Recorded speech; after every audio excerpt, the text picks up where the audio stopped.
Hello, welcome to the Bigger Truth Show. This is episode number 1 of this new venture for me, and I am grateful that you are here. And um, I'm a little nervous, not so much about, I've been doing this kind of talking in front of the camera a little bit, but what I'm biting off here, I feel like it's pretty daunting. I'm going to be doing this every Monday, Wednesday, and Thursday, and I'm sure I'm going to get into the routine and it's going to be good.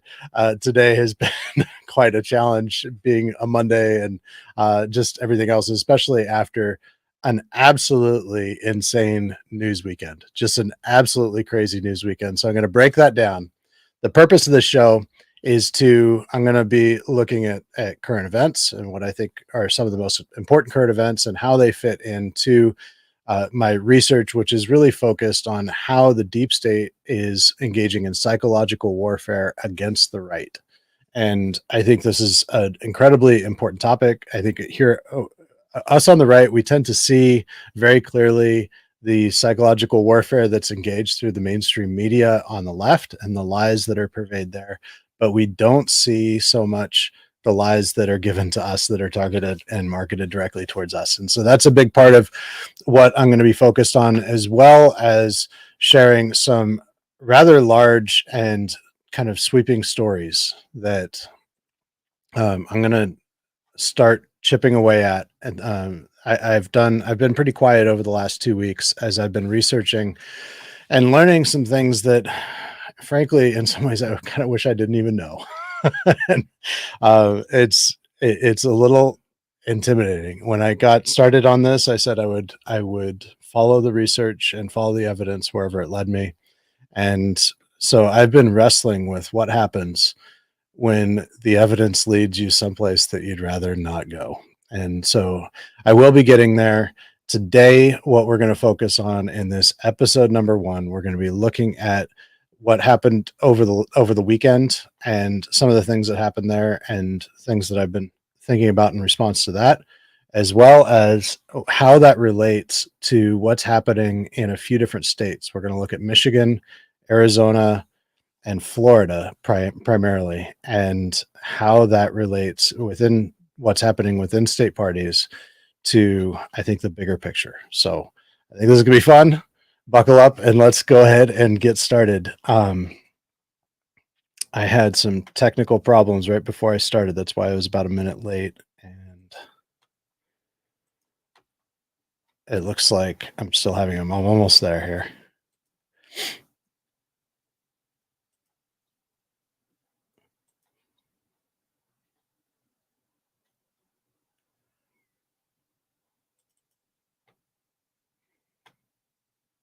All right. So first, I think we all know the big thing that happened yesterday afternoon was an apparent assassination attempt on Donald Trump while he was playing golf.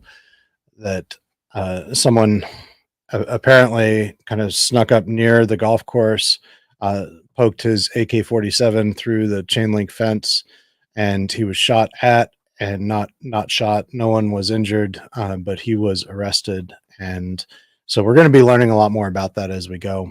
But before that, there were several things that happened that I think are really best if they don't get lost. So let's go ahead and get into that. Okay, so this is the first thing that happened yesterday morning. Before I went to church, I saw this, and it was I think it was posted actually Saturday night on the New York Times. That they published this story, and the headline was "Harris or Trump? Once again, election results could take a while."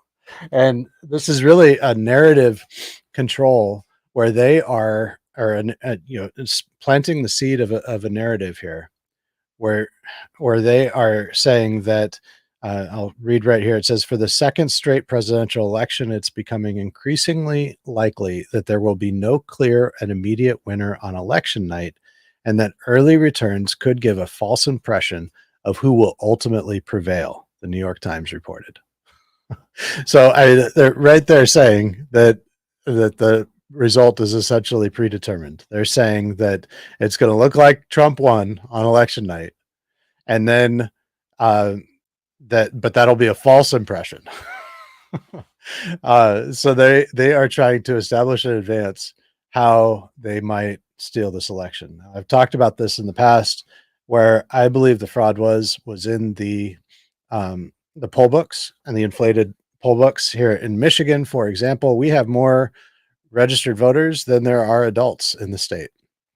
That doesn't happen in a normal situation. And yet, for some crazy reason, these far left NGOs are still having operatives with tablets and clipboards at malls and public areas and public events and stuff, registering people to vote. So if we already have more registered voters than there are people, who are they registering? Well, what I've been told is that they are registering illegal immigrants. And um, you know, this is a very difficult thing to confirm, and um, I was told this by an attorney that I trust that has looked into it. I and also that they are being registered at more than one address, because the Secretary of State and in the poll records, they only look at address, not as name. So each name and address is a unique voter, and so they register the illegal immigrant at their home address so that they can vote, and then they register them at another address possibly where they could possibly harvest the ballot, and then they might put in a bad address. Now, I did a little study back in 2020, early 2021. It was January, February 2021 with a friend of mine, where we sent out 170 first address stamped envelopes with a little letter just asking. It was kind of like an unofficial canvas. We studied the voter record in just our little township, and we sent out 150 or 170 letters to absentee voters. Now, we did first class mail because if it's a bad address, then it'd be returned with a first class stamp. It'd be returned to sender. And one of the things that we were testing is that, if to see if there were any bad addresses. Then this is just three months after the election, so there should not have been any bad addresses at all. These are all people who we knew had voted according to the poll record, and that we knew that they voted absentee. So there should not have been any bad addresses there because they all voted, right? Well, there were 8 or 10, and they're between 8 and 10, and I'm going off of my memory and my buddy's memory, but there were 8 to 10 envelopes that were returned to us. So that's just out of 170 in this small little township. And say there's just 20 bad addresses in each precinct, that would be statewide. That would be 100,000 ballots. So how did those people vote absentee if they had a bad address? Well, what I learned happens with a absentee ballot that's undeliverable is it's returned to sender, and where it's returned to is a PO box in the name of Secretary of State. And there is zero transparency. There is zero chain of custody for those legal ballots. So those ballots could then very well end up in the hands of one of these Democrat NGOs, and then they get filled out, and that could very well be the source of the van load of ballots that arrived at TCF Center at 4:30 in the morning on November 4th, 2020. And I will have a guest on soon who was at TCF Center and who witnessed those ballots, who was there when those ballots came in, and signed an affidavit saying that they were unfolded. So these are mail-in ballots that had not been mailed. And so this could have been the source of those ballots, or a source. And there could have been about 300,000 or so ballots there. Now, Trump lost Michigan by 150,000 votes. So, and those ballots were almost 100%. I mean, it was over 90% for Joe Biden. So, that is an issue. And I believe that there was some of that in 2022. I believe there's some of that in 2018 in Wayne County that put Gretchen Whitmer and Dana Nessel and Jocelyn Benson in office, and I think that all three of them are communists, and that they are extremely radical far left, and they will do whatever they can to hold on to power. And so it's unfortunate, but I do believe that that is the case. And the good news there is that we can outvote it. We can be, like Trump says, too big to rig. He's completely right on that. So that was the first big news story, which is a doozy, right? So that was Saturday night. And then we get, and there'd been rumors about this for some time, but this is from an affidavit.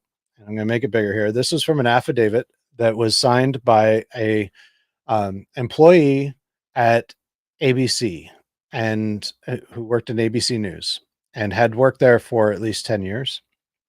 Then the name of the affiant was redacted, but this is kind of where the bombshells are. It was really 4 pages plus a signature page and then some other statements.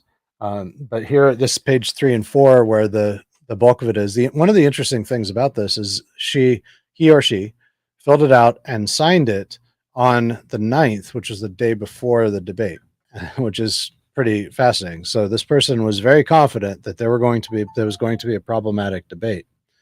And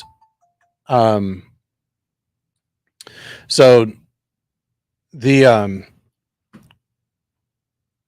here's just some highlights. So it said that the Harris campaign received particular accommodations, including but not limited to the providing of a podium significantly smaller than used by Donald Trump, which made her look less short compared to him, and also made him look shorter, and which gives people an impression, right? And assurances regarding split screen television views that would favorably impact Kamala Harris's appearance relative to Donald Trump. They did not offer any of this to Trump, right?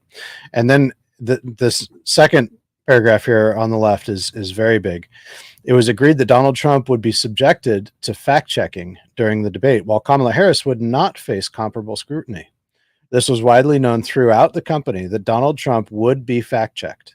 In fact, various people were assigned to fact check observations it was perceived candidate Trump would make during the debate. So they had various people who were assigned to research what they thought and what Donald Trump might say that could be fact checked or disputed. So they were prepared in advance. They had researchers working on this in advance. This was done via multiple communications with the Harris campaign, whereas the Trump campaign was not included in the negotiations. To my understanding, any rules negotiations and conversations pertaining to the debate would have had both the Trump and Harris campaign involved, or should have had. But the Harris campaign had numerous more calls regarding the debate rules without the Trump campaign aware or on the call. Here's a bombshell, this little paragraph here, the third paragraph. It says the Harris campaign was provided with sample questions that, while not the exact questions, covered similar topics that would appear during the debate. So she was provided the questions. She knew the topics. She knew exactly what to say. It was all scripted. And the crazy thing about this, and I just do not understand the blatant dishonesty among all Democrats, because they have a candidate that they never voted for, and that since she was installed as the party's nominee, has never, not a single time in the last 2 months, has she been asked a question that would require her to share her actual thoughts.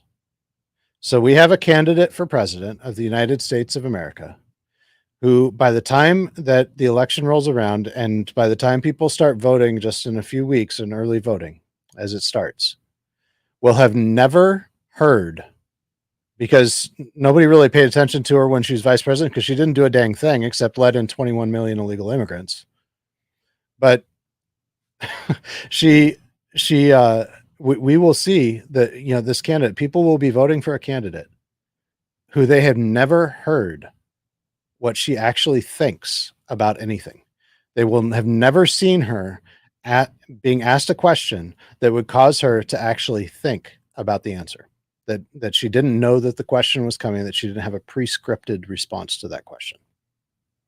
This is an absolute travesty. This is communist Soviet Union kind of stuff. This is Maoist China kind of stuff. This is Nazi Germany kind of stuff. This is absolutely terrifying. This should scare the crap out of every single Democrat. And if and I know and I have a lot of respect for a handful of Democrats who follow my work because I think that they're pretty honest people. But I just don't understand how anyone can be okay with this at all. And just on that basis alone, I believe that they should, everyone should vote for Donald Trump. This is not an honest campaign. This is not an honest situation. There is nothing honest about this. And this here is such a big deal. And I think that this is part of the reason why that assassination attempt occurred. I think that assassination attempt occurred in order to steal the winds out of, in part, and to steal the wind out of the story. It doesn't appear to me that the would-be assassin was truly prepared to actually, he didn't actually fire a shot. I don't know how serious he was about actually following through with this and making it happen. I don't know. Maybe he was. Maybe he. I have no idea what his thoughts were, but I would not be surprised. We're not going to learn the truth, right? I mean, it's like the Las Vegas shooting that happened several years ago, and we still today don't know anything about the motive or what actually happened there, or who the actual shooter really was. We haven't been told anything. It was an investigation that was meant to die and to kill the story, and that may be the same here. This video here, I'm going to go ahead and share this video because this is the last big news story. Thousands upon thousands of people standing here with the Ukrainians. Now, again, this is the would-be assassin. Ruth is his last name, or Routh, and he is talking this. So, just think about this as we're watching this. So I think he's in Ukraine, or maybe he's in Afghanistan. I don't know. He's someplace being interviewed about why he's there and what he's doing, and you can kind of hear what his general ethos is. Maiden Square, Independence Square, we should have millions of people in this square, filling the square from every country around the world. And why we don't, I don't understand. I'm here every day with all the flags from all the supporting countries, with the memorials for the people that have died. And, I've had several people come, but just a handful, So it blows my mind that I'm standing here alone without thousands of people from every country, from Asia, from Africa, from Australia, from Canada, from everywhere in South America, every place. Europe. Europe, everywhere. We need everybody here. We should have thousands upon thousands. Sorry about that. So, Rescue Mission, Adam, thank you. The Chiron I saw in this video said Newsweek Romania, and I think you're very likely correct that he was in Ukraine, but he was apparently he had a website that was doing this, and there were several. There are a handful of other interviews in the media where he said that he was recruiting soldiers in Afghanistan to go to Ukraine to fight on behalf of Ukraine. Now, it is very clear that he was a total believer in Putin is completely evil, and this is a black and white situation. He said if you watch the whole video, he said that this is a black and white situation. There's no gray area at all. It is very clear that Ukraine is good and Russia is evil. And I think that certainly most people on the right believe that. I just don't see how you can see that. How you can say that Ukraine is all good and Russia is all evil. They are very, very messy places. Ukraine has had not an election since all this started. They canceled their elections. They're a dictatorship now. So, that's pretty silly. But here's the thing. Here's the question that I have about this. That's just gnawing at me big time. And I would be welcome. I would really welcome any criticism on this idea or pushback on it. But I just wonder if a U.S. citizen can travel to Ukraine and Afghanistan to recruit citizens of another country to go fight in another country, in a third country, without getting the attention of the Secretary of State, of the State Department. I don't think that that's possible, or at least an intelligence agency. I just don't think that that's possible. And if you think I'm wrong, you're welcome to message me now or later. But I just don't see how he could not have been in communication with the State Department. I mean, I would assume that if you or I did this, that the State Department, the FBI, the DIA, CIA, somebody would be knocking on our doors and saying, "Hey, what's she doing over here? You seem to be trying to engage in, doing our job." Um, Adam says it's the liberal ethos. We're good, they're evil. That's exactly right, and which is also, that's a Marxist ethos, and that's kind of the foundation of dialectical materialism. Is, we're good, they're evil, and that's how they radicalize people to assassinate Trump, commit election fraud, isolate from conservative family members, etc. Yes, absolutely, 100%, completely agree with you. And Adam also says 100% State Department. He also had posts agitating for Taiwan independence, etc. Yes. So there had to have been State Department involvement, which means, was there State Department involvement in this assassination attempt? And to me, I don't see how, especially, he seems a little crazy. I think that's probably kind of generous. He seems a little nuts, and he definitely, he has some resources. I mean, he was able to fly out from Hawaii to Ukraine and Afghanistan and do some things, but could a person like this get access to Trump's schedule and know exactly when and where he'll be golfing, and be able to put himself in a position with an AK-47 where he's within range of the president? I don't think so. Not without some help. And so, I mean, I would be happy to be wrong. I'm not betting my reputation on it, but I just don't buy these lone wolf. And I just don't think that that's possible. So let's move on. So that is, and this is a picture, and I think that I found this really interesting. So I guess these were bags of ceramic tiles, and he'd hung them up on the fence like this, and this is his AK-47. I think it's noteworthy that he used a weapon that any of us could buy on the shelf, and he has been in possession of a fully automatic machine gun, and I'm sure he had access to other weapons. And so he uses one that we can pretty much buy off the shelf, just because obviously that would have an impact on people's, on our Second Amendment rights potentially. But this is this, and perhaps you've seen this, but I found this just interesting. And then he just left the gun there, which is interesting. And he was taking fire from the Secret Service, left the gun there, ran away. This whole thing is just so weird. It's just weird. So let's move on. Now I want to talk about, this is something from Michigan. This is a really, this is a screenshot from a video, Jovan Pulitzer video from back in February. And this is just an all-star event here that we all missed. If you were at this event, you were so blessed. But I missed it. This is St. Joseph County in Michigan. They do have a lot of people who are big fans still of Christina Caramo.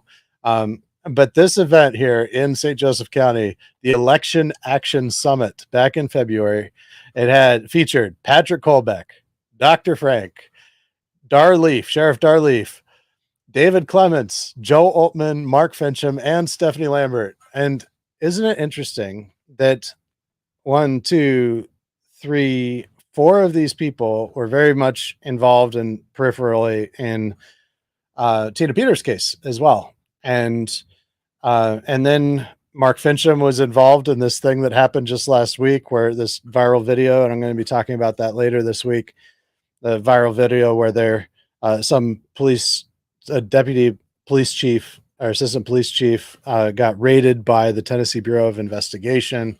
And he talked about Mark Fincham writing a report about all of his research.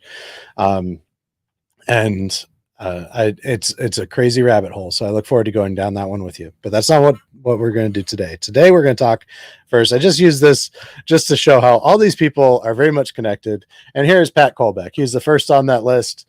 And I believe that Pat Colbeck is at best a very dishonest player. And I just find it very suspicious that others have been prosecuted for tampering with machines, but Patrick Colbeck is not. And I just wonder why. I really wonder why. And I'll let you kind of connect the dots. But in this tweet from last week, he said, and he's arguing against, this is in response to Stamp the Vote, which I know nothing about, saying, who apparently was responding to him or someone saying that you must have forgotten about Kari Lake in 2022. 60% of the voting machines went down on election day. All the more reason to vote early. Play the game to win the game. And that is, I really do agree with that. Every aspect of that statement. Kari Lake in 2022, and not just Kari Lake, but also Masters and Hamadeh, they and Fincham, they lost in a large degree because of election day shenanigans. And that was because Lindell, Colbeck, and the like, all of the people that were on that flyer and many others were saying, and even Trump was saying this too. And, but there were so many people saying, you got to vote on election day. And so then what happened in Arizona? They consolidated the counting centers, so there are polling centers, so there are fewer places to vote, which means that there's more people at those places. And then they just kind of 60%, I think, of the machines had weird printer errors, and it caused massive delays. There were 2 to 4 hour lines at the polling centers. And so, of course, many people, when they see a 2 to 4 hour line, are just going to get worn down. They're get hungry, tired, hot, whatever, and they're going to go home and got to go to work, got to take care of pick up the kids at school, whatever it might be. And they're going to not vote. So there's a big chunk of people that didn't vote. There's a whole bunch of provisional ballots that were never even counted because of what happened on election day. So this is a very real issue, that when we have Republicans, and Republicans primarily, voting on election day, that creates a target as far as, if somebody wants to, if a Secretary of State or election workers or whatever wants to create a situation where there are delays and where Republicans are disenfranchised, all they've got to do is create some problems, create some delays there on election day. And I'm going to show you that it's not just the Democrats, it's not just the corrupt secretaries of state that are planning on doing this, but these people, these very people, like in Patrick Colbeck and the Mike Flynn circle, are also planning on creating delays on election day. So, but let's go ahead and read the words of Pat Colbeck, and then we'll move on. If you vote early, you are playing by the rules they corralled you into. Those behind the theft of our elections want you to vote early so that they know how many ballots to inject before polls close on election day. The more time they have to do so, the easier it is to smooth out the ballot injection curve so that it is not as obvious as it was in 2020. Now, he says this with much authority, except that there is zero truth to what he says. The only way that they could know how many ballots to inject before polls close on election day is as they start counting those ballots, and they don't start counting those ballots, or at least what's on them. They don't start looking at them and tabulating them until election day. So it's hogwash. It's hogwash. This is just a lie that they are using. This is a psyop that they're using to try to manipulate people into not voting on election day. So there we go. He goes on, in 2020 election, they used fear of COVID to corral many into voting by mail. In 2024 election, they are now using fear of 2022 Arizona machine breakdowns to corral many into voting early. This is actually, this is such projection, this psychological projection that Colbeck's engaged in here. So he's saying that they're using fear to convince you to vote by mail or vote early. Okay, so what's wrong with voting by mail or voting early? Personally, I don't trust the post office. Once I have my ballot, if I don't get my ballot, then I'm going to go to my clerk because I'm on the permanent AV list. If I don't get my ballot, I'm going to go to the clerk and find out why I didn't get my ballot. But in the primary, I got my ballot, no problem. And then I'm going to bring it and hand deliver it during the early voting time. I'm just going to deliver and turn my ballot in by hand so that I'm not trusting the post office. And that's what I recommend everybody do. And then he goes on, common theme, they use fear to get what they want. So he is using fear. He is using fear to manipulate you into voting on election day. And that you absolutely cannot vote early is what he's saying. But he's not giving any real reason why. He's saying what they want is actual election data as soon as possible to compare with their projections. They want actual voter turnout figures to compare with their voter turnout projections. Early voting allows those with privileged access to tabulator data to go beyond knowing actual voter turnout and knowing actual vote tally. Get the picture? So nobody has privileged access to tabulator data because the ballots aren't touching the tabulators until election day. So he's just making stuff up. And unfortunately, a lot of people believe him. Then he says, better yet, ask for an absentee ballot and turn it in on election day to trap anyone intent on stealing your identity to vote. He's saying, see voteridentityprotection.com for more information. So this is a Lindell op, and Jovan Pulitzer is involved in it too, and I'm going to show you that in just a minute. First, got a comment. Liberty Warrior says in Oregon they begin tabulating ballots 7 to 10 days prior to election day, and that's terrible. And that is scumbag terrible. And I'm sorry. That should not be. So, so that may apply there, but you don't have to bring it. The reality is that they will. Oregon's a mess, and that's exactly the mess that they're trying to make Michigan into. That they made California and Washington, New York, Illinois, Minnesota. This is what they do. I'm not sure why anyone in Oregon thinks that the elections that's a good idea, but they also legalized all drugs and are destroying the dams and making the riverways into a complete and total ecological wasteland. And Democrats seem to be all good with all that. So it's pretty crazy. All right, so let's move on. Let's look at Jovan Pulitzer, and he was saying the exact same thing. And I want so you could hear him say it. This is from the Roseanne Barr show. Yeah. Number one, request your mail-in ballot. When it comes to you, and you folks, you got to follow these instructions. Do not open it. Don't you dare open it. And you keep every version that comes to you. Now, what you do is you go in on election day to vote. These numbers went through the roof in 2020 and in 2022. You get there, you have a high statistical chance, happened in California, that they say, I'm sorry, but we show you've already voted. Yeah. Now, you know you haven't. Follow the rules. Number one, don't bitch. Don't say anything. Don't start saying fraud. Go, can you repeat that to me? The worker is going to say, I'm sorry, Ms. Barr, you can't, we show you already voted. And they'll say, I'll give you a provisional, which means we're going to let you vote, but we're going to investigate it. Now, what they don't tell you is they're going to count the mail-in ballot. They're not going to count the provisional because they have no way of telling if that was really you, okay? Now, you're going to be handed a provisional. When you're handed that provisional ballot, because they've already told you, I'm sorry, we show you've already voted, ask for the supervisor to come over and just do one more check. They'll bring the supervisor over and say, can you just double check this for me? I didn't vote my mail-in ballot. Supervisor's going to tell you the same thing. They're only as good as the data they have. They're going to tell you, yes, you voted. So I can vote provisional. Step aside with the provisional. Call your sheriff's department, not the police. It is all about the sheriffs. No, you're right. Totally Do about not the call the sheriffs. police. Okay. Okay, now follow these exact steps. Call your sheriffs. You call your sheriff on the non-emergency line. Don't you dare use 911, ask for the service, or you have your sheriff ready on your phone. And when the sheriff line comes on, non-emergency line, or they'll ask you if it's an emergency, you say no, said, I need to report identity theft, but it's unique. I'm standing here at a retail place. I watched it happen, and I'm still here. I need to have a deputy show up. Now, Okay, so you get the picture. Now,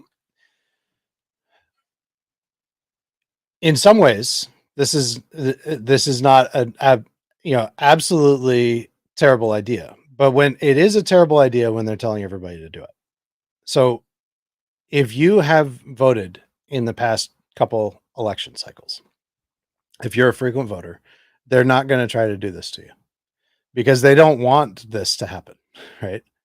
But they do, in their funny games with the voter with the poll records, it does appear that they do vote, and there have been stories, many stories, especially in the big cities, with people, with voters who had not voted before. At least they didn't think that they'd voted, and they had been voting. The Secretary of State or NGOs or somebody had been voting on their behalf, in before, or at least they did in these last 2 election cycles. And so there are many stories where people got to um, they got to their polling center, they asked for a ballot, they hadn't voted yet, and they were told that they'd already voted. And so this is what he's trying to combat here. This is the Lindell plan too. This is exactly what Patrick Kolbeck was referring to. And and so they Adam says sheriffs are politicians, deputies are cops, and they will not behave any differently than regular cops, which is absolutely true. Like what Roseanne was saying, it's all about the sheriffs. The sheriffs know something that the regular police, or they'll behave in ways that the regular sheriff deputies will behave differently than regular police or state police. No, they won't. They won't. That's silly. Thank you, Adam. So anyways, if when they start, where this is a problem is the only way that we're going to win. Like I said, we're down. It's like, the Democrats have a massive head start, and that head start is anywhere from 5% to at the highest end, probably 10 to 12%. So it's a significant. It's a huge and terrible, horrible, no good, very bad thing. But that's what we have, and it's too late to change it. So suck it up, Buttercup, and we got to win. And in order to win, we've got to get massive, massive turnout. What they're doing here, what Jovan is recommending, is something that 99% of Americans would feel very uncomfortable doing. And so if he's saying that this is the only way that you can fight the mail fraud, the election fraud, and this is the only way that it's worth voting is if you do this, that's automatically turning off many, many voters. And that's just not a good thing. Further, this is going to cause major delays on election day. I don't see how. I just follow this to its logical conclusion. If you've got multiple people doing this in each polling center, and the police are coming, and there's arguments and blah blah blah, and people are filing police reports, if it even does happen, even if they do find it, I think that most people that do this are going to be really disappointed. Nothing's going to happen. They have this whole plan. They think they're going to catch the whole thing and be they'll be their own agent provocateur or spy or whatever. They're going to save the day, and they'll find out that, oh well, there was absolutely nothing to it. And I think that's going to be the case for most of them. But if people actually do find, and then if they do, they're getting a provisional ballot, which may not even count. So they're being disenfranchised in that way too. So if they go in, they get a provisional ballot, and that provisional ballot, it may not even count. So, it's just in every way, this is just a bad idea. It's going to disenfranchise many, many people. And especially when the message like Patrick Kolbeck is putting out there, like it's evil to vote early. It's helping the Democrats to vote early. Don't do it. This is an op. This is, I fully believe, and Pat Kolbeck, you're welcome to come on the show and try to defend yourself, but I just can't imagine how you are not a federal agent of some sort. You've got to be a Fed. And I understand you get extremely angry when people make that accusation of you. So I'd love for you to come on the show. I think you're a Fed. Prove to me that you're not. And prove to me that you're not a Democrat operative trying to cause Republicans to lose in this election, because I think that that's exactly what you're trying to do. So there's that. And I look forward to putting that clip out there for you, posting that on your thingy, on your profile. But this is just a really, really bad idea. We need to vote. We need as many people as possible vote. I think that there's going to be problems on election day, and I'm going to get into that even further because that's really where this is going. So let's see here. Next slide. So let's talk about Arizona now. In Arizona, this woman right here is Rachel Mitchell. She is the Arizona County Attorney. And in Arizona, or she's the Maricopa County Attorney. In Arizona, Maricopa County is Phoenix and the greater Phoenix area. 2/3 of all of the voters in Arizona are in Maricopa County. This is So Maricopa County is a really big deal, and the county attorney is a really important position, as you can imagine. And she is the incumbent. She's the Republican nominee. She's running against what I understand to be a far left Democrat, and so that's this little bit of backstory. Now, Runbeck, I'm sure if you've paid any attention to election integrity, there's a company called Runbeck in Arizona that is they have a contract with Maricopa County, and I'm not sure if other counties as well, to receive and process and do the signature verification, open all the ballots, and do all that kind of stuff. Everything but count them. And then I think they turn the ballots over then to the county, who then tabulates and counts them. This is just for the mail-in ballots. Now, the Republican legislators, a group of Republican legislators, approached Runbeck, and Runbeck, there were a lot of problems in 2020 and even in 2022, but especially in 2020. And since then, they had apparently some turnover in the high level. And they had some new executives, some new employees. The state legislators approached Runbeck and said, "Hey, can we work together? What do you think about taking some steps that would increase transparency and accountability of what you're doing and increase public trust in what you're doing?" Again, these are Republican legislators that are coming to them that are interested in election integrity. This is really good stuff, right? And they say yes. They actually said, Runbeck said yes to every single point. I think that there are like 7 or 8 points. They said yes to every single point. And so they're like, great. Now, because the contract was between Runbeck and the Board of Supervisors, they needed to go to the Board of Supervisors to get their signature, to get their approval to amend their contract and adopt these measures. And Stephen Richer, who's the county recorder, and the Board of Supervisors rejected those changes, and they're majority Republican, and it's not good. It's not good that they rejected this. They should have gone forward. It would have increased public trust, I think, all around in the election. It would have, these were common sense kind of, especially in terms of transparency and stuff. And so what did they do?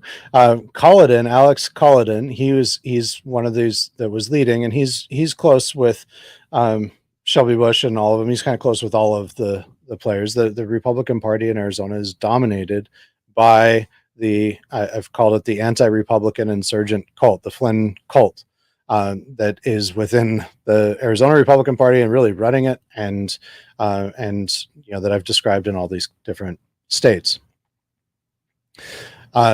So he put out a statement blaming Rachel Mitchell because apparently, and this is kind of crazy. So apparently, from what I was told, the reason why they denied this was because one of the attorneys for the Board of Supervisors, named Tom Liddy, who is the son of G. Gordon Liddy, so that's a whole other story, was responsible or really discouraged the Board of Supervisors from accepting it. Now, apparently, Colladin thought that Rachel Mitchell should have had more influence over that process and over Tom Liddy. And so he put out a statement saying Rachel Mitchell is at fault in some way for the Board of Supervisors not supporting this. This became a really big deal. Rachel Mitchell, this is her response. She's basically saying, I'm not a party to it, which she wasn't. She wasn't a party to this. And yet she's getting blamed. And here we have, this is MCRC. This is Shelby Bush right here, who's the vice chair for MCRC, Maricopa County Republican Committee, in her full glory here. And I'm just going to blow this up. This is a screenshot from a video that she did, and I think it's still probably up on YouTube, where it's a hand count training video. So this is her priority right now. Instead of getting out the vote, there's no, as far as I can tell, they say that they're doing get out the vote, but I haven't seen any evidence of any get out the vote, but she's doing trainings all over the state on how to hand count ballots, which there's no provision for in state law, but that's what they're doing. And I'm going to get more into that as we move in here too. But here is the MCRC response. It says, they put out this press release that says, immediate call to action. Attention, Maricopa County Attorney Rachel Mitchell, fix the MOU, which is the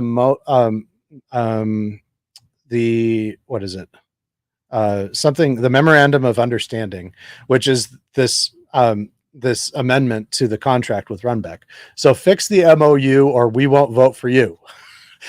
Shelby Bush, she's really clever. She comes up with these little rhyme frames, these Marxist style rhyme frames. She did the same thing going into the in defense of my reporting of her training, where she was teaching delegates to the National Convention on how to how to suspend the rules and place a new candidate into nomination. And back then the slogan was Trump bound every round, and they even had it printed on their jackets that they had everybody buy for convention. It's just absolutely insane.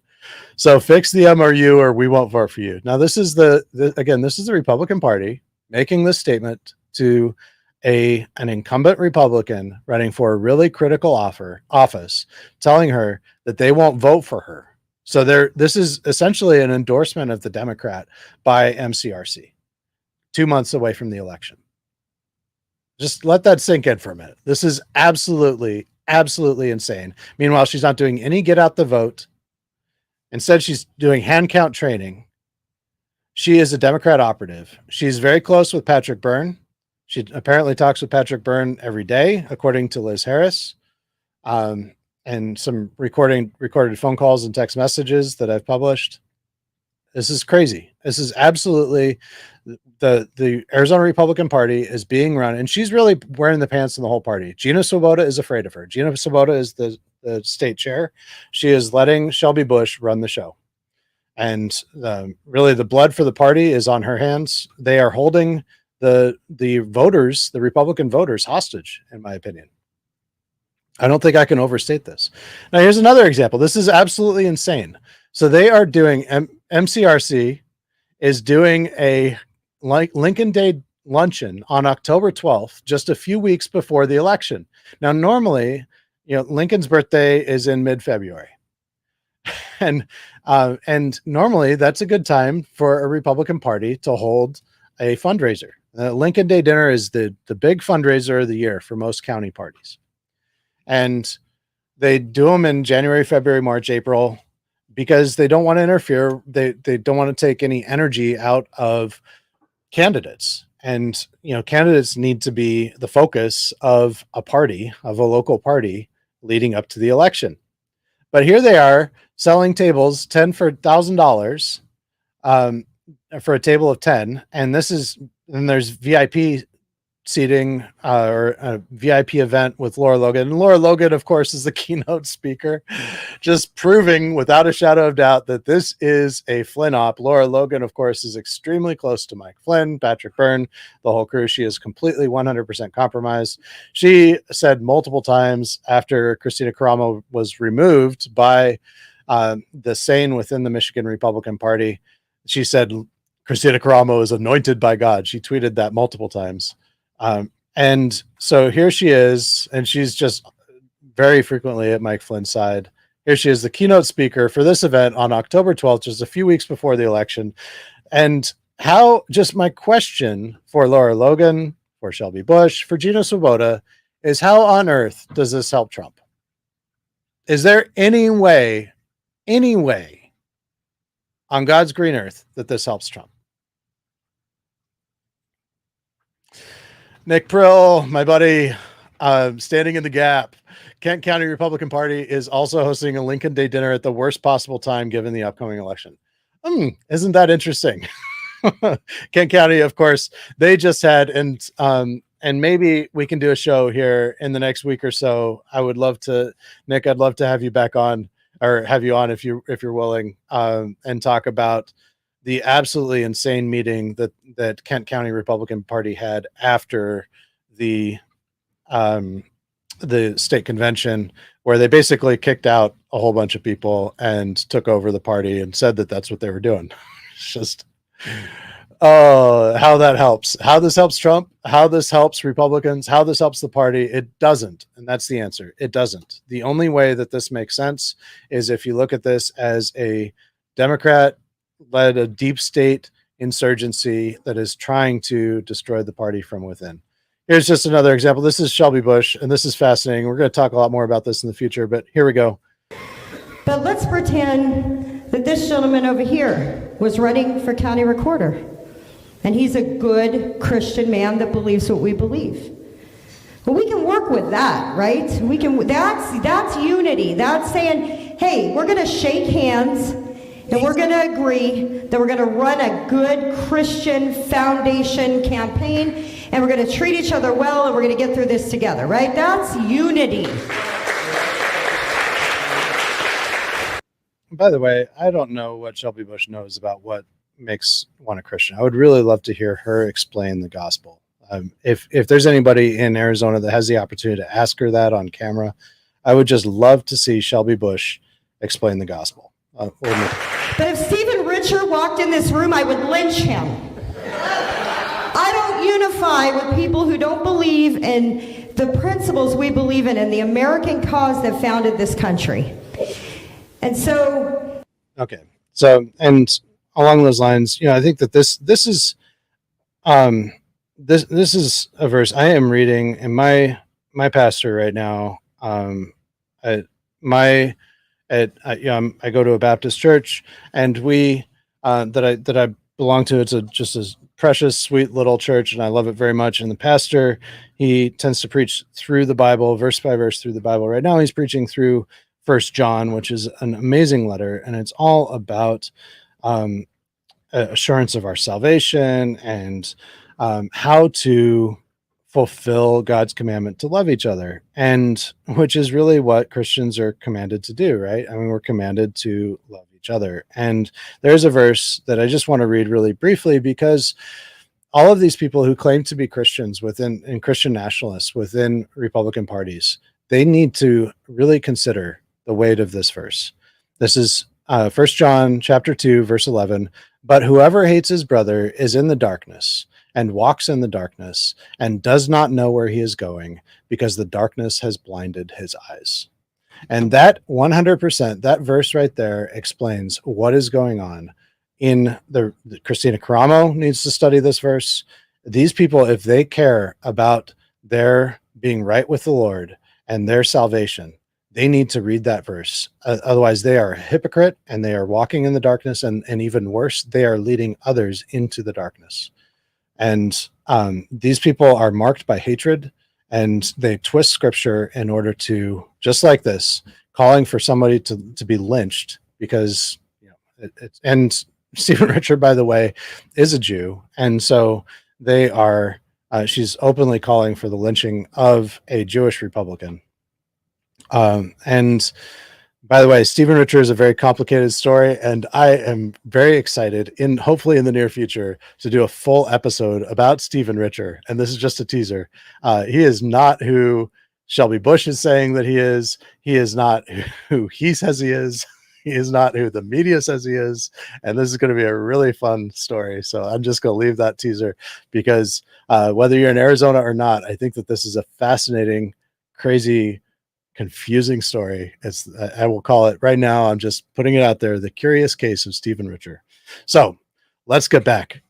That was a tangent that I didn't expect to go on, but let's get back and where we're going now with I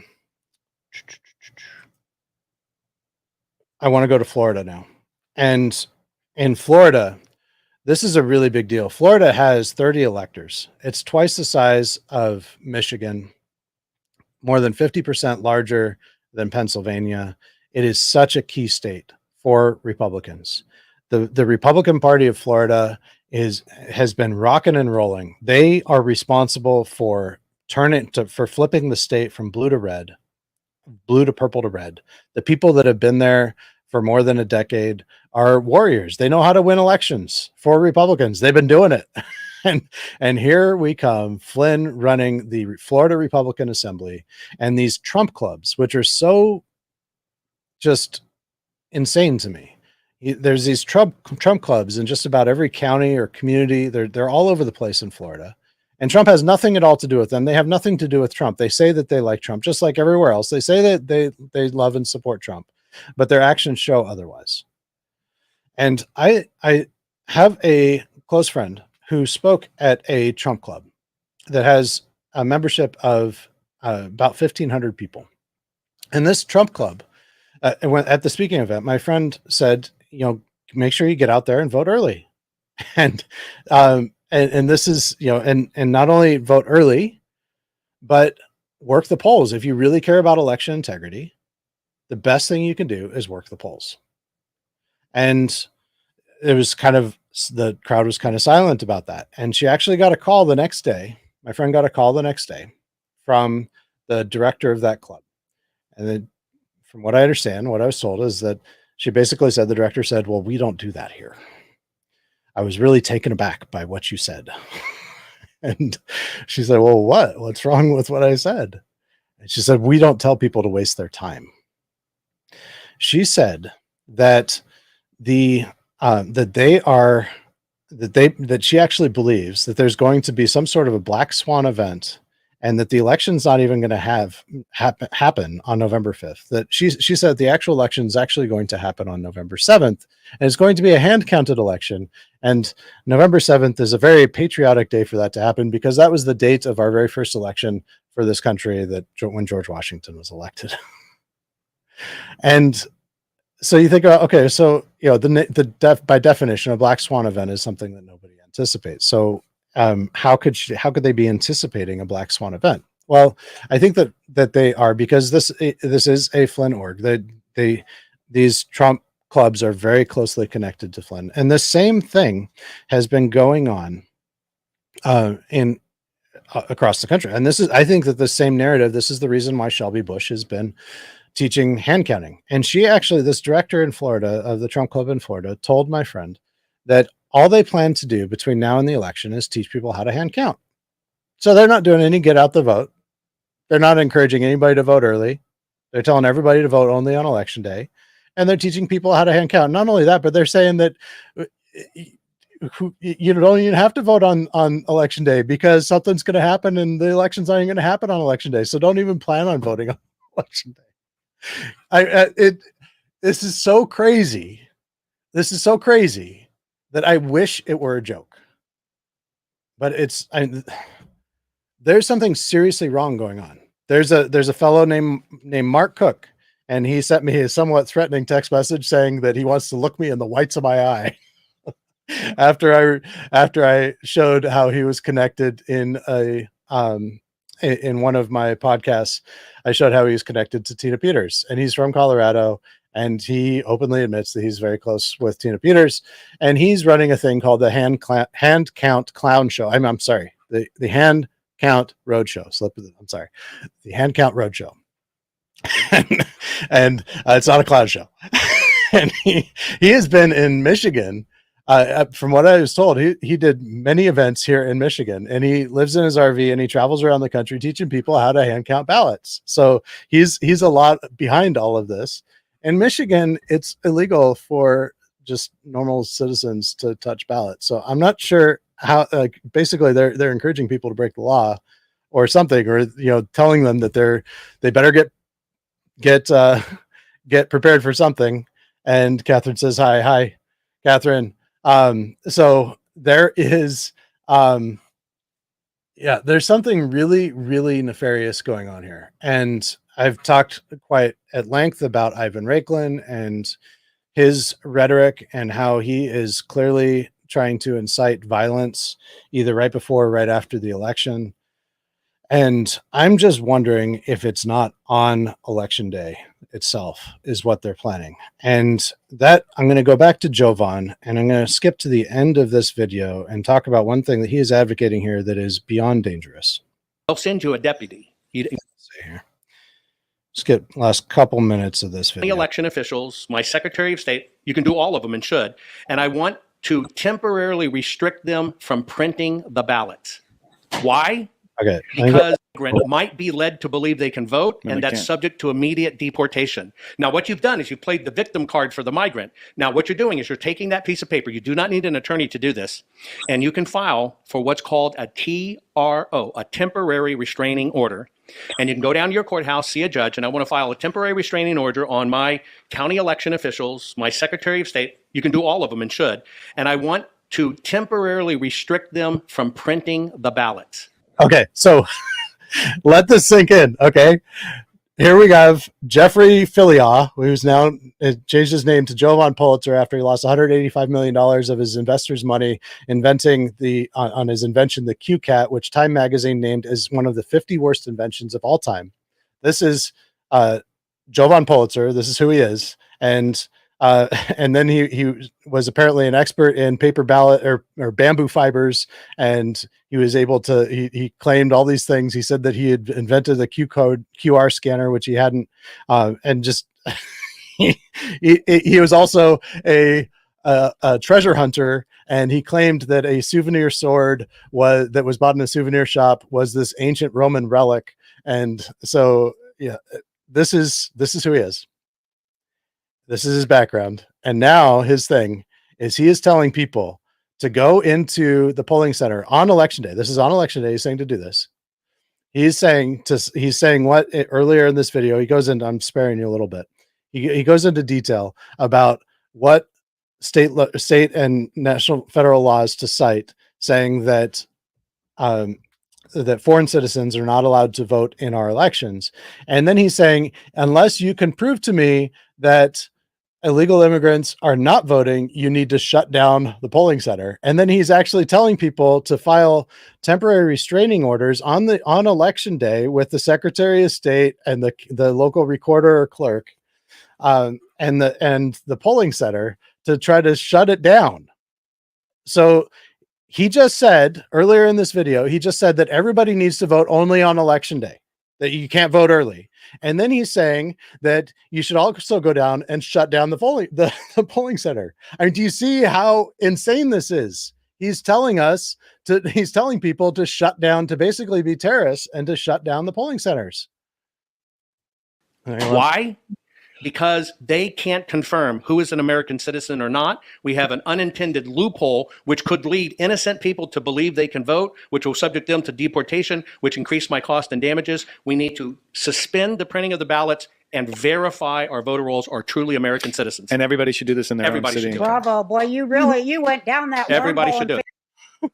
Anybody that takes Roseanne Barr seriously, I'm sorry. You really need to examine your life choices.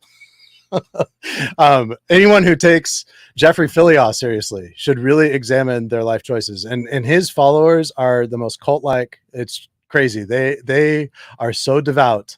I had somebody over the weekend that said that they've been watching hundreds and hundreds of hours of his things, and that I'm wrong about everything. Well, I'm not sure. I mean, this is exactly what he's saying here.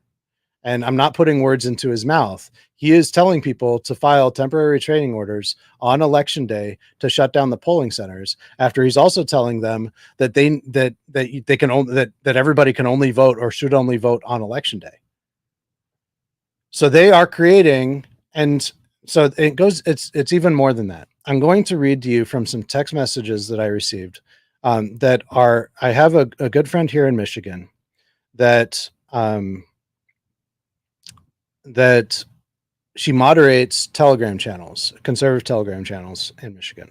And she has sent me a few different, there's been 3 times now where there are very clear, I believe, feds, and she believes also, as she told me, that these are like federal assets or people like in the Gretchen Whitmer kidnapping plot. And I'm going to read you some of what he said, because it's even more nefarious. And they're doing this, I think, on Telegram, I believe nationwide. And so here's what he says. So this guy comes in and says, are there any groups or individuals who are going to be watching elections of certain locations? I live in Harrison Township, and I want to help protect our elections, preventing immigrants from falsely voting, as well as making sure that there is no extra ballots being dropped off. Are there any citizens that are doing this and who need help? Or what do you plan on doing? So he's acting like he's trying to start a conversation about this. So my friend says, have you reached out to Judicial Watch? He says, no, I'm new. I don't do all that stuff. I'm just getting involved. I just started taking political science in college, finally went back after 30 years. And then my friend said, well, you should either, you got to check out Michigan state election law, because if you just start going in and asking people for their ID as they're going in to vote, you're going to get yourself into, you're going to end up in Gitmo. And she said she suggested working with either True the Vote or Judicial Watch, or becoming a poll worker. And then he responds and he says, well, I heard of groups or individuals that are watching intently on the ballot boxes, as well as people who are going to be at election sites checking IDs to verify that they're legal. This is the group of people I want to be involved with. As patriot, I feel it's my duty to help protect the integrity of our election. Well, I think I can be an asset. If anybody on this app is willing or involved already, I can help out. As a prior military member, all I need is direction to fulfill the mission. So my friend is probably, she's probably, my guess is that she's one of the best moderators in the whole country. She's so good at this. She sniffs it out immediately and she pounces, and she does not allow a conversation to start where he can try to entrap people into and get people to go down the rabbit hole of a conversation with them where he can have more influence over them. And so here he is, he's trying to bring other people, inviting other people to direct message him. And he's saying he's prior military. So he's trying to attract prior military. So then my friend says, number one, we can't legally watch ballot boxes. I mean, which is true. How are you going to watch ballot boxes? You can't. And here's the thing, that this ballot box language, it harkens to something very specific. I think that this is a very specific reference. The ballot box reference is very specific to the Battle of Athens, which is what a lot of people, there was, especially I think before the 2020 election, and it's probably going around now, the discussion about the Battle of Athens, which happened, I believe, is in Tennessee. And it was a militia group. There was a sheriff that was corrupt, that was trying to steal the ballot box. And basically, they were alleging that they were trying to get rid of ballots. This was like 100 years ago. And there's actually a shootout. There was an actual full-fledged kinetic battle over these ballot boxes where the citizen militia was fighting against the sheriff and shooting at each other. And the outcome, from what I understand, is that the citizens rescued those ballot boxes and saved the day. And that's the story. I think that it could be just, I believe it's true. I don't know how much, at least partially true. I don't know, but that's the story that they use in order to really inspire people to get involved, like that make people believe that, militias should be getting involved in our elections. My friend says, number two, all IDs are checked by election workers issuing ballots. Legally, there's no other group of people that may do so. So you might want to become a poll worker. And then he says, I'll remember Harrison Township Republican. So he's basically saying, I'll remember that this group is dominated by people I know are saying this. I want to make sure that I'm with a group of well-informed people. So you guys aren't well-informed. I want to be with the well-informed people who are willing to take patriotic actions to prevent the steal. If there's anybody on this site who's willing to help and teach me, I would love that. So he is really heavily recruiting. And again, this is the third person that has come to various groups that my friend has caught coming into various groups on Telegram with the same type of message, trying to draw people in, trying to recruit people. He later goes on to say that as my friend presses and says, define patriotic actions. And he says, making sure no fraud is done. Illegal immigrants cannot vote, or people from other areas and out of state can't vote. So she said, you should become a poll worker. That's the only way you can do that. And then he says, well, I work within the automotive industry and this is all they talk about. So it's got to be true. If that's what they're saying, if that's what they're doing. So this person's claiming that within the automotive industry, they're talking about checking ballots and stuff. And then he says, I didn't quite qualify to be a poll worker because I have a felony. So he's trying to recruit felons and former military people to come and join him. And I think that this is just a Fed trap. if you've heard of this in other states, I would really like to hear about it. I'd really like to talk about that more. But this is what's going. I believe that they are planning some sort of a terrorist attack of sorts, whether it is just absolutely insane, people listening to Jeffrey Filiha here and saying that we need to stop the counting right now. And they think that they're Joan of Arc or something, saving the day and stopping the fraud by disenfranchising all the Republican voters that they're telling would be helping the Democrats if they vote early. My advice, this just strengthens the argument to vote early. Just unless you are prepared to go in on election day and have just a nightmare experience, which I'm not, but maybe you are. Like I'd love to. I plan to go around to polling sites. I plan to document it as a journalist as much as I can. I want to see what's going on in Michigan, but yeah, unless you're prepared for crazy, vote early. They're not going to do funny business with those votes because that's where their voters are too. That's where their ballots are too.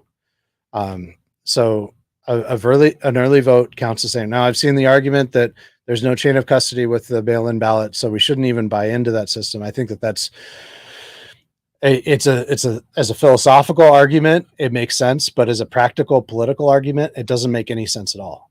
Our only chance is to win this election. We have to win this election, or we're all going to become like Oregon, where they're doing stupid, just absolutely ridiculous stuff. Truly draining. They just, I think it was the Klamath River. Over the last year, they have destroyed the dam. There was a big reservoir there. They destroyed it, and in so doing, they made the entire Klamath River into a complete and total wasteland. Not only did it kill every fish within the river system and everything's dead and nothing can even live there because it's so like there's all the toxic stuff that was in the sediment at the bottom of the lake is now all over the river. And they tried to plant, I think, 2 million fish salmon in the river, and they all died, all of them. And not only that, but it killed sea life in the ocean as this toxic sludge went out into the ocean. And this is the so-called environmentalists, on the left. This is what they do here in the Democrats here in Michigan. They're trying to convert as much farmland as possible into industrial wasteland, solar and wind farms, destroying the natural views and the natural beauty in the state, and creating major and future environmental issues with that as well. These people don't care about the environment. They don't care about human life. And there is so much at stake here. And you've got people within the Flynn camp, like Jovan Pulitzer, like Patrick Colbeck, like Mike Lindell. And these people are truly working for the communists. They are, whether they know it or not, they are working to cause us to lose. And whatever they're planning on election day is evil. There is some evil stuff going on that they are planning on election day. And what you are doing, what Roseanne Barr, for giving him a voice, you are really messed up. And I know you're messed up in the head, and I don't know if it's from doing a lot of drugs. I don't know. Whatever your issue is, people should not be listening to you like this. People should not be listening to people like this. These are stupid ideas. And it's so crazy. Like, why would anybody watch this and say, oh, this is a good idea? Oh my goodness. So, and it all leads to this, and this is where I am going to wrap up. Public officials across the country. Over the past 3.5 years, there has been an escalation of attacks on the Justice Department's career lawyers, agents, and other personnel that go far beyond scrutiny, criticism, and legitimate and necessary oversight of our work. These attacks have come in the form of conspiracy theories, dangerous falsehoods, efforts to bully and intimidate career public servants by repeatedly and publicly singling them out, and threats of actual violence. Through your work, you have made clear that the Justice Department will not be intimidated by these attacks. But it is dangerous and outrageous that you have to endure them. It is dangerous to target and intimidate individual employees of this department solely for doing their jobs. And it is outrageous that you have to face these unfounded attacks because you are doing what is right and upholding the rule of law. You deserve better. You deserve gratitude for the. I think it's hilarious that he says, he's telling the FBI essentially that they deserve gratitude. I think that that's ridiculous. It's absolutely ridiculous. They don't deserve gratitude. they deserve being held accountable. And and that's the crazy thing, is that there is truth to even what Ivan Raiklin says. We need justice, and we have a very perverted, truly perverted, and I mean that in every sense of the definitive sense of the word perverted. We have a very perverted justice system, and a lot of that is credit to this man, Merrick Garland. But what he's saying here is that there's these threats, and they all come from the right. He held a press conference, I think it was about a week and a half ago. He held a press conference where he said he and Christopher Wray were talking about how there were threats to election workers and that these threats were a real problem. And it's really true that those threats are a real problem. And Adam, you say, bingo, this entire election integrity operation is one big Fed trap. And I think that this proves it. Merrick Garland right here. They could shut this down in a heartbeat. They could shut it down in a heartbeat. I want to know whether or not they're calling Jovan Pulitzer, Patrick Colbeck, Mike Lindell, Mike Flynn, Ivan Raiklin, Patrick Byrne. They could shut this down in a heartbeat. All of this comes from those people, and they could just close it all down, but they're not. And the answer, the reason why, is very, very clear. They want it. They want it. And I believe this man is a communist, like a true believing communist. And I believe that Christopher Wray is a true believing communist. And in order to complete their communist takeover of this country, they need what's called a black flag event. A black flag event is one where there's an act of terrorism, a grievous, terrible thing that is done by the anti-communists, so that there's a public outcry to the communists to crack down on the anti-communists, to take away their guns and give them complete and total control. And that is the terrible thing that I believe all of this is driving towards. And whether Jovan Pulitzer and Joel Altman and all these people, they claim, well, I'm not a communist. That's absurd. By their fruits, we shall judge them. By their fruits. Their fruits are telling us that they are communists. The Christina Caramos, the Florida Republican Assembly, these Trump clubs, all of these people who are not working to get out the vote, who are discouraging people from voting early, who are telling people not to work the polls, who are instead telling people to take some sort of vigilante action on election day. These people are functional communists. What they are doing is truly, and I think indisputably, evil. They need to be called out. And this is just absolutely wrong. What they are doing is in every way un-American. And I believe absolutely that they are working with, just like Adam said, it's a Fed trap. I think that they are Feds. I think most of the people in the Flynn orbit, at the top of the Flynn network, they're working actively with the Feds. I put out a video, let me go ahead and add this video, because I think this video is a good place to add. We have Patrick Byrne admitting that, let me just find it here.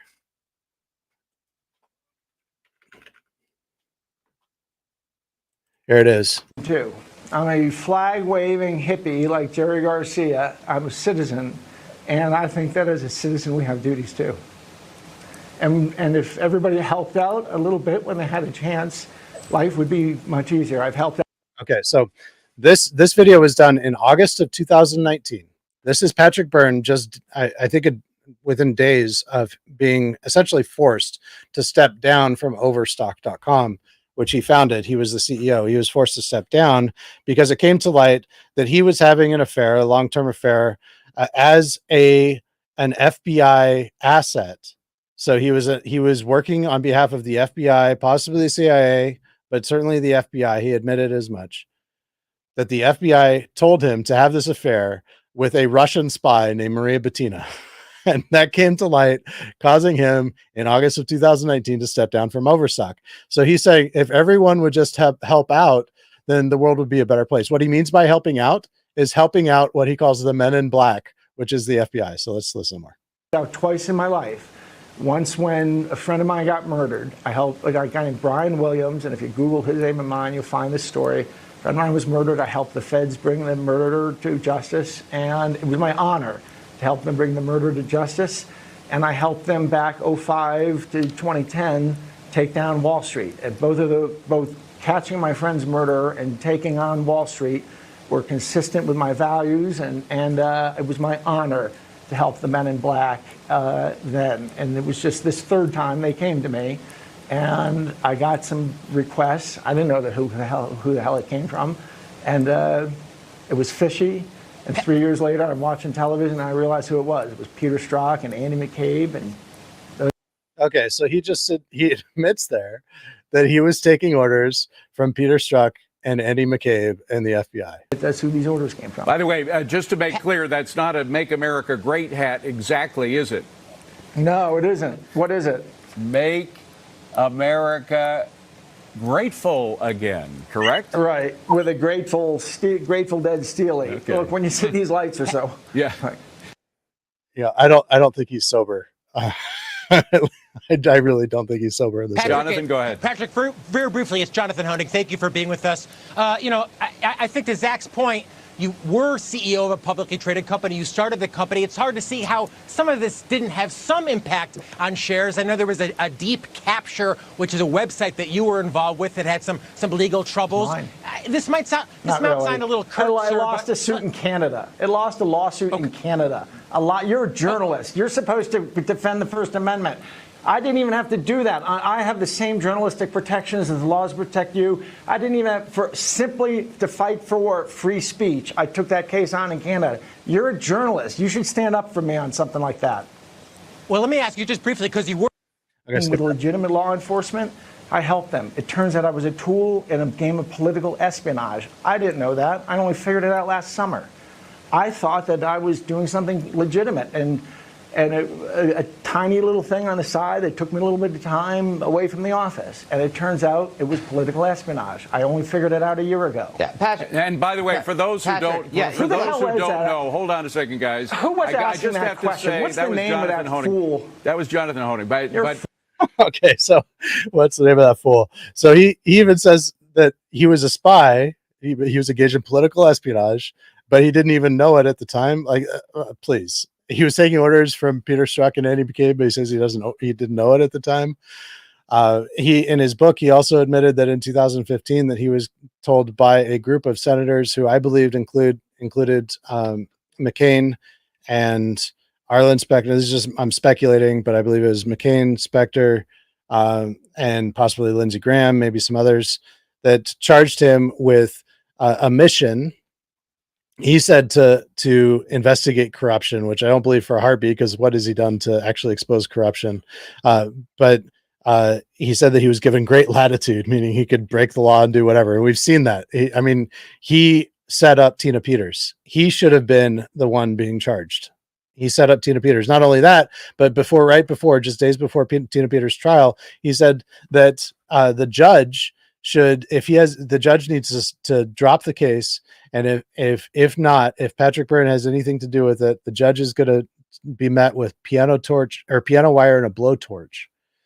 If you or I said that about a judge, I think that the FBI would probably be knocking on our door. But they're not on Patrick Byrne's. They're not on Pat Colbeck's. They're not knocking on Ivan Raiklin's doors.